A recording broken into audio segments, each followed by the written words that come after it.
High বন্ধুরা, চলো তোমাদের সাথে কিছু ঘরোয়া টিপস শেয়ার করি।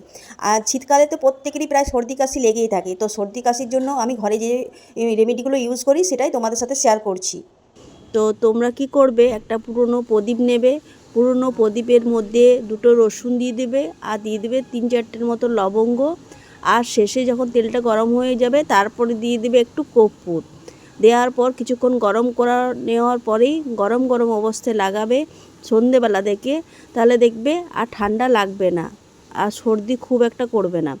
আমার পরের টিপস হচ্ছে পাতিলেবু। দেখবে সর্দি হলেই জিভের স্বাদ অনেক সময় চলে যায়, তো জিভের স্বাদ যাবে না তোমরা যদি এইভাবে ট্রাই করো।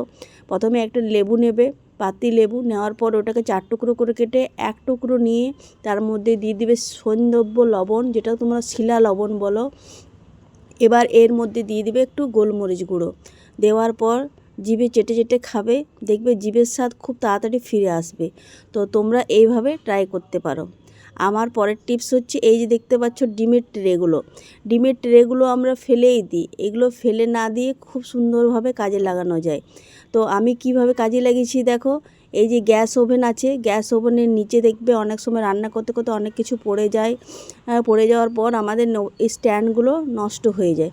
তো তোমরা কি করবে, এই ট্রেগুলো তো ফেলেই দিচ্ছি, এই ট্রেগুলো 4টে টুকরো করে কেটে নেবে। কেটে নেওয়ার পর স্ট্যান্ডের নিচে রেখে দেবে।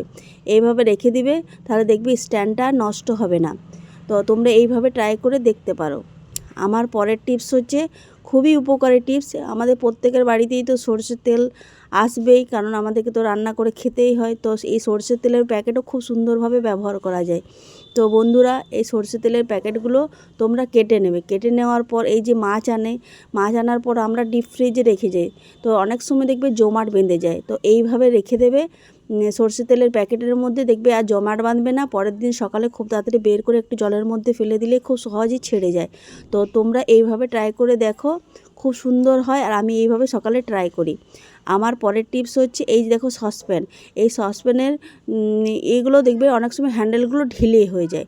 তো এগুলো ঢিলে হয়ে গেলে নড়বড় নড়বড় করে। তো তোমরা কি করবে, স্ক্রুর মধ্যে সুতোর পেঁচিয়ে নেবে। সুতোটা পেঁচিয়ে নেওয়ার পর হ্যান্ডেলের মধ্যে টাইট করে দেবে, দেখবে খুব সুন্দর হয় আর খুব লুজ হয়ে যায় না। এইভাবে খুব তাড়াতাড়ির মধ্যে টাইটও হয়ে যায় আর খুব সুন্দর থাকে, আর অনেক দিন ব্যবহারও তারপর করা যায়।